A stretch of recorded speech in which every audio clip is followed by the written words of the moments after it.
So as you can see, when I run the program, it's detecting my face with all the 400 different coordinates and it's masking it accordingly. Do you want to make a face masking or a face meshing system with the help of Python and AI, as you just saw? Well, that's what you're going to learn to design today. For the purpose of this video, we are going to require two main modules, that is mediapipe and CV2. Let us import both of them. Now, first of all, we have to initialize the video stream by saying cap equals to the default line in CV2. Now, you have to make the face mesh object from the mediapipe module. Now, we have to make the drawing utilities from the mediapipe module to detect and show the landmarks on our face. Now, we have to call the face meshing function that is being developed by the mediapipe module. So now, for the purpose of this video, I have put the max number of faces to be masked and detected to be 1. You can put it to any number that you want. Alright, now we have to set up the while loop so that we get the infinite recurrent video stream to detect. Alright, now first of all, we will see the default line, it is success and image equals to cap.read our video stream. Guys, now here there's a problem. When we use the face masking and the face detection, all this stuff from mediapipe and stuff, the thing is that the default value threshold for the images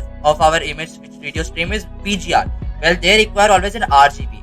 So you just need to understand that you have to convert the BGR image that automatically comes by default in our system to an RGB format of an image. Alright, so I'm going to show you how you can use and convert it. So basically this line will help you to convert it. Alright, so what you need to do is you have to say image RGB will be equal to cv2.cvt, convert the image threshold colors, then you have to convert the thresholds of the image and you have to convert it to BGR to RGB. Okay, so you have to convert BGR to RGB. Now you have to actually detect the face mask or the face meshing on our face in the image, right, in the video frame live.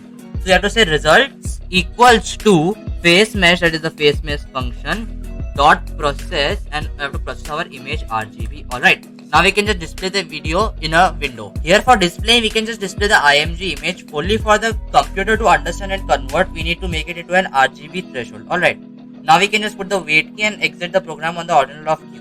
So once we break out of the video, once we break out of our loop, we can just release the video frame and we can destroy all the CV2 video frame. Now actually let us just run our program and have a test look. Guys, so now what you have done is you have now made the results variable. Now you have detected the face landmarks on our face. Now we have to actually show the landmarks and we have to track the landmarks on our face. That means we have to display it on our face. That means just track him to display that. Alright.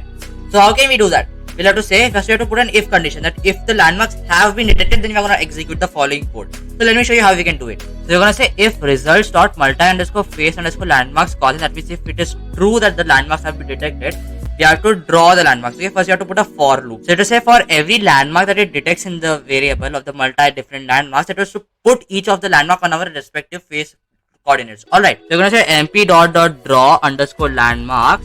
We're going to give the image and we're going to give our face landmark which you have to draw, and the third thing is just going to be like a threshold type value. Okay, and the third thing is just going to be a threshold value which is have to supply dot FaceMesh counters. That's just going to be the detection points and all that. Okay, so now let us run our program. So as you can see, when I run the program, it's detecting my face with all the 400 different coordinates and it's masking it accordingly.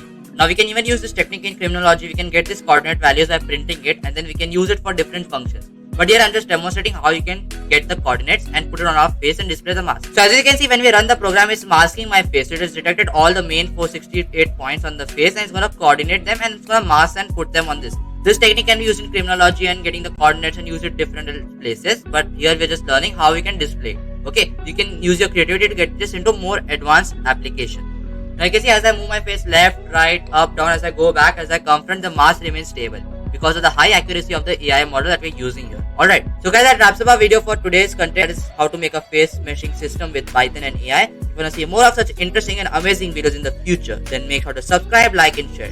Until then, bye and have a good day.